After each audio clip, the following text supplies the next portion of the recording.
Lur, selama ini kita mengenal damkar sebagai petugas yang datang saat terjadi kebakaran. Tapi sebenarnya upaya penyelamatan sudah dimulai jauh sebelum bencana terjadi yo. Salah satunya melalui kegiatan edukasi dan penyuluhan yang rutin diberikan kepada masyarakat agar lebih paham tentang keselamatan.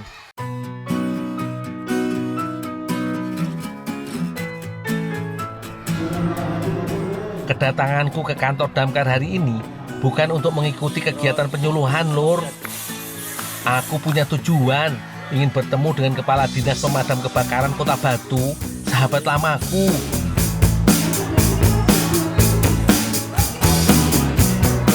Pak Agung dikenal sebagai sosok yang sering terjun langsung dalam berbagai operasi penyelamatan dan kegiatan pelayanan masyarakat.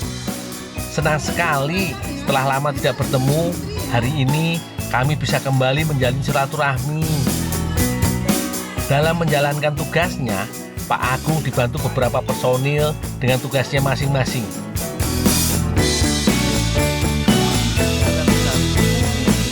Kenalkan, ini Ibu Tri, salah satu petugas di Dinas Pemadam Kebakaran Kota Batu yang memiliki tugas memberikan edukasi kepada masyarakat.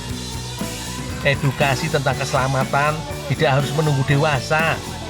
Anak-anak juga perlu mengenal profesi petugas damkar dan memahami langkah dasar saat terjadi kebakaran atau keadaan darurat.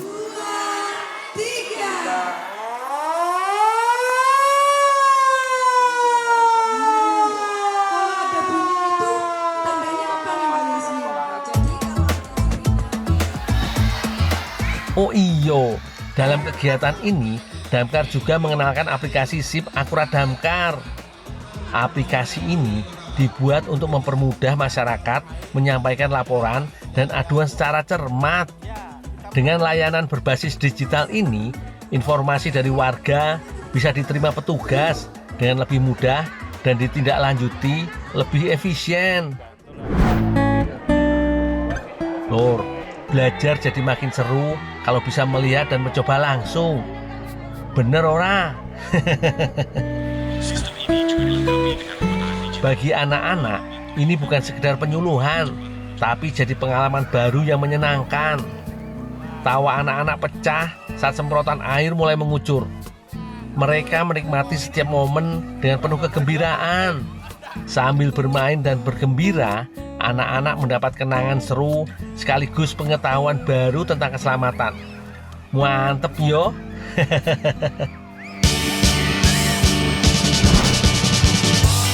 Lur, di balik keseruan ini ada satu hal yang menarik perhatianku. Mobil dan selang yang tadi digunakan untuk bermain air adalah sebagian kecil dari peralatan yang dimiliki damkar. Aku jadi penasaran, sebenarnya peralatan apa saja yang digunakan petugas saat menjalankan misi penyelamatan. Ini mobil rescue, Lur, yang digunakan tim damkar saat menangani berbagai operasi penyelamatan. Di dalamnya tersimpan beragam peralatan khusus, mulai dari tali penyelamatan hingga perlengkapan yang dibutuhkan untuk menangani kondisi darurat di lapangan. Oh iya, dalam setiap misi penyelamatan, petugas damkar juga menghadapi resiko yang tidak kecil. Karena itu, berbagai perlengkapan keselamatan selalu disiapkan untuk melindungi mereka saat bertugas. Salah satunya adalah tabung oksigen ini, digunakan untuk menunjang pernapasan di lingkungan yang berasap atau kekurangan oksigen. Jadi kalau seandainya kan ini gini, terus. Nah, geser ini, nah kita harus keluar. Lagi-lagi aku gampang tuh, kan teh nowo di jero. Semakin ente. Lur, setiap jenis keadaan darurat membutuhkan peralatan dan kendaraan yang berbeda. Jika mobil rescue berisi perlengkapan penyelamatan, armada yang satu ini dirancang khusus untuk menangani insiden di ketinggian. Mobil tangga ini dilengkapi tangga hidrolik yang bisa menjulur hingga 24 meter. Di dalamnya tersedia cadangan air sekitar 1.500 liter untuk mendukung penanganan awal di lokasi kejadian. Fungsinya bukan hanya untuk memadamkan api, tapi juga membantu evakuasi korban yang terjebak di ketinggian. Tapi ada syarat penting nih Lur.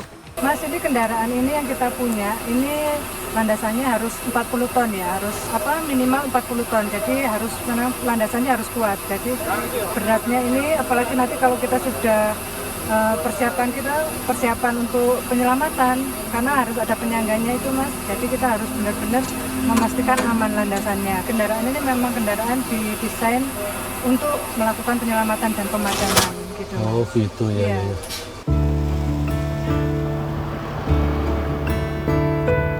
Berangkat ke sana saya hitung responnya 7 menit. 7 menit. Oh, itu Padahal jarak sini ke Selekta berapa ya kira-kira? Normal sekitar Dekat rumah ini. 25 menit.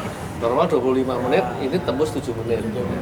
Di sana direkturnya juga tidak tahu kalau ada laporan kebakaran. Kita ke sana bingung dia ada apa ini.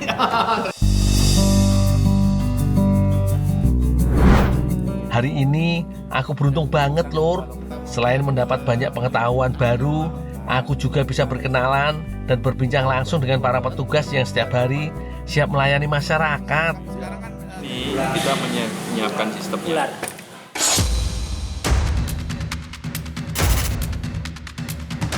Di tengah obrolan seru, tiba-tiba sebuah laporan darurat masuk.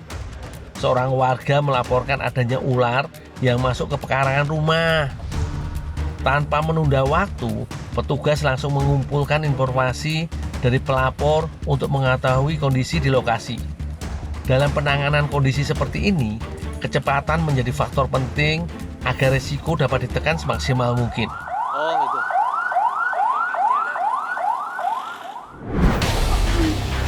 Iku mang ndek kene. Saiki nang kono. Oh, tutup ya. Lumayan. Mana Pak? Itu atas itu. Mana? Itu loh di pohon itu.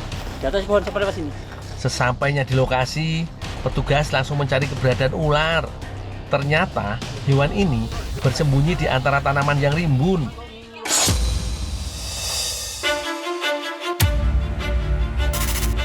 Tempat yang memang sering menjadi lokasi persembunyiannya. Sauna gede nih, Yan. Kalau sekali ya? Bayar. Dekrek, ono iki. Tolong. Dalam kondisi seperti ini, dibutuhkan kesabaran dan ketepatan agar ular bisa dievakuasi tanpa membahayakan warga maupun petugas. Awas hati-hati loh ya Allah. Aku takut. Soalnya dari pagi, terus cuma hilang. Hilang lah kok pindah ke situ. Langsung wis telepon damkar tadi. Istirahat. Aman guys. Kenapa Mbak tadi? Takut soalnya ada ular dari pagi di semak-semak situ, terus tak biarin lah kok pindah ke pohon situ. Langsung telepon damkar. Wah, gimana Mbak? Responnya tadi? Responnya fast respon banget, langsung meluncur. Cuman 10 menit tadi langsung sampai. Syukurlah, ular berhasil tertangkap. Tidak lupa, petugas memberi penyuluhan agar kejadian serupa dapat dicegah. Biar ular itu nggak berani masuk, karena di pinggir-pinggir itu dikasih jerami kayak yang itu judul ya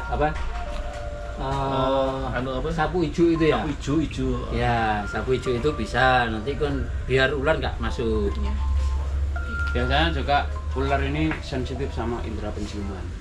Ya, Jadi kasih disemprot, yang bau wangi atau bau apa. Jadi ketika Disemprot merasa di bau, baygon, apa, nah, dia bisa. mesti Nggak pergi bisa. cari tempat lain. Dan kedua, lokasinya memang perlu dirapikan. Jadi Tapi supaya mau gimana lagi?